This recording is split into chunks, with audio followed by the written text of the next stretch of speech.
কোরবানিটা দাও গোশত বেশি খাওয়ার জন্য নাকি আল্লাহকে খুশি করার জন্য?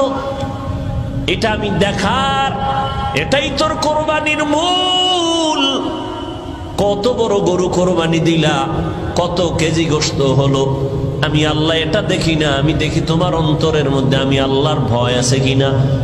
সামনে কোরবানি আসতেছে, নবীর আদর্শ কত সুন্দর। বলে শুধু মানুষ মানুষে ইয়া কষ্ট দিবে এতটুকুই না, বলে কোরবানি যারা দিবা একটা পশুর সামনে আর একটা পশু জবাই করবা না, অন্য পশু কষ্ট পাবে। নবীর আদর্শ কতটাই সব।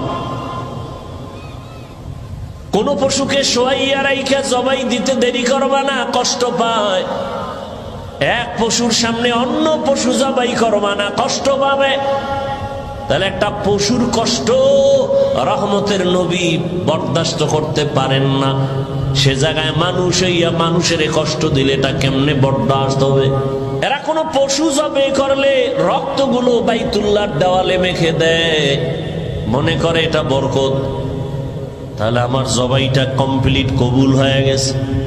আল্লাহ আয়াত নাজিল করে বলেন, নবী জানায়া দেন, লা ইয়ানালাল্লাহা লুহুমুহা ওয়ালা দিমাউহা ওয়ালাকিন ইয়ানালুহুত তাকওয়া মিনকুম।